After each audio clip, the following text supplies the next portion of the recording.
आणि आता पाहणार आहोत विविध क्षेत्रातील टॉप 9 घडामोडी। सुरुवातीला टॉप 9 राजकीय बातम्या।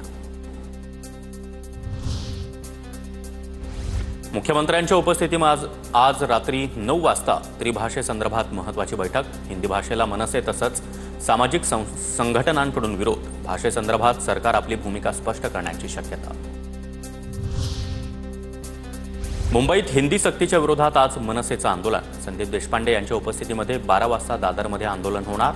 मनसे IES नाबर विद्यालयामध्ये सह्यांची मोहीम देखील राबवणार।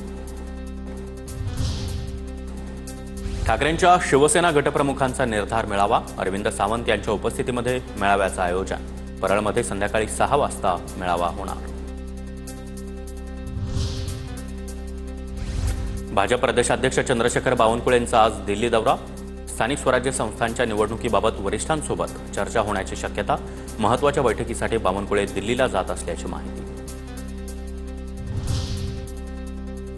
अदिती तटकरे यांच्या हस्ते ध्वजारोहण म्हणजे मुख्यमंत्र्यांकडून कामाची पोचपावती। कुत्रे भुंकतात, हत्ती जोशानं चालतो। रायगडच्या पालकमंत्री पदावरून आनंद परांजपे यांची शिंदे गटाच्या नेत्यांवर टीका।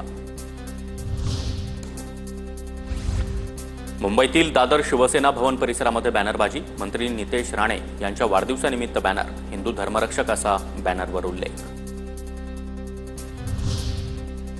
मालेगावचे माजी आमदार आसिफ शेख यांचं वादग्रस्त वक्तव्य। औरंगजेब पवित्र माणूस होता, टोपी शिवून त्यानं 2 वेळचं जेवण कमावलं, केवळ राजकारणासाठी त्याला बदनाम केलं गेलं। आसिफ शेख यांच्या वक्तव्यानं नव्या वादाची चिन्ह।